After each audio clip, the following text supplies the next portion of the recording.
town long enough, you know. The real reason they walked.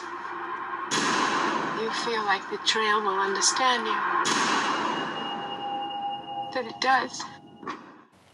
Hello everybody, welcome back to Screenstars. I'm here today to bring you my review for the 2010 horror film Yellow Brick Road. The film is written and directed by Jesse Holland and Andy Mitten, and it stars Michael Lorino, Anissa Ramsey, Alex Draper, Cassidy Freeman, and Clark Freeman. Right. Okay, now the film follows a group of documentarians, I suppose, and they are going on a trail because in 1940 the complete population of a New Hampshire town just walked off into the hills. All of them. They left the dogs tied up to starve to death. They left everything in where it was and just went up into the hill mountains. And, you know, many were found butchered, slaughtered. Many were never found at all. And the first official expedition into the wilderness to try and find out what happened is this group of documentarians. So you've got people who are going with them to kind of map the place because it's never been mapped. So you've got a couple of people doing that. You've got like a psychologist sort of thing who's checking people's sanity regular by asking them questions. You've got guides, you've got survival, people that know about surviving in the wild, all this kind of stuff. It's quite a big group of them. And as they head off into the mountains, slowly but surely, they start experiencing, you know, intense feelings. There's this weird music that's playing all the time that they can't understand where it's coming from. And slowly but surely, madness descends upon the group. Right, what are my thoughts on Yellow Brick Road? Well, this is a first-time watch for me. This is another recommendation. Thank you very much, Daniel. I was going to put this as like a found footage review, but I don't think I can, in all honesty, do it. I mean, there are definitely elements of found footage here. There really is, but a massive chunk of this film is not done from a found footage perspective, so it doesn't probably warrant going in there. I think there's a debate whether you could class it as found footage, but I'm not going to. But I mean, that doesn't take away from, you know, essentially what is a well-made and very intense experience.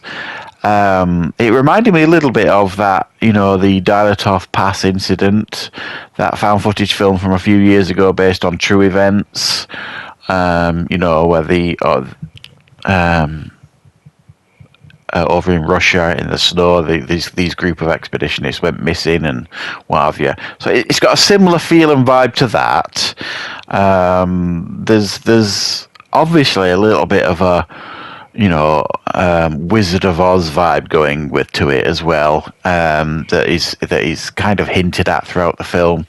I've never really plays into that massively, if I'm being honest. But you know, it's interesting that it's there, and it is quite an interesting watch. This seeing how these different people kind of slowly descend into madness, essentially. And it's a slow burn initially. The pacing might be an issue for some, but I quite liked it because I like to see, you know, like I said, the slow descent into, you know, and spiraling into madness sort of thing. So it's kind of like a slow burn, you know, slow, and then it's like inclining up until you get to what is, in fact, a very intense ending. Almost found footage style in its ending. I don't mean the way it's filmed. I mean the frantic way that it kind of finishes. You don't really get answers. I certainly don't think so. And the ending's a little bit confusing, I suppose. but it is pretty good, and there's a few intense scenes. I mean, essentially they all end up kind of scattering to the wind almost, and all I kept thinking about is, you know, this, if this is what happened in like 1940 when this, like, everyone kind of went up into the mountains sort of thing, it must have been absolute chaos. Because we get to see like a snippet of that with these group of people kind of going into the mountains, slowly, you know, losing their sanity, and showing the worst traits of human behavior, and, you know, what people would be willing to do to each other in certain situations. So it's definitely very watchable in that sense. I just think that it needed something else to kind of, I think, I'm not sure how to kind of describe it really. It feels like when you're watching it, there's something missing. You know, you're feeling like you're waiting for that self-destruct button to come. And when it comes, it's kind of, oh, I thought it'd be better than that. If that kind of makes sense. It kind of feels like when that button goes and the first one of the characters in the film kind of does something that is very disturbing, I suppose, it didn't surprise you because you've been expecting it for quite a while, if you know what I mean, because it's been slowly building up to it. But I thought the performances as well here were really quite excellent from everybody. It can't have been like an easy process to make this film. So I suspect as a performer and an actor, it's quite easy to kind of tap into fear and uncertainty and frustration and anger when you're in these type of situations. And I thought they all did particularly well. It did get to a point as well, though, and this sometimes is a problem with films like this, when there's too many in the cast.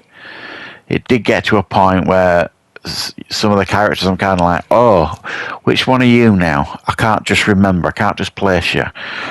Because there's quite a lot here. And you couldn't quite figure out as well what the relationship was with each other. You know, are they husband and wife? Is that boyfriend and girlfriend?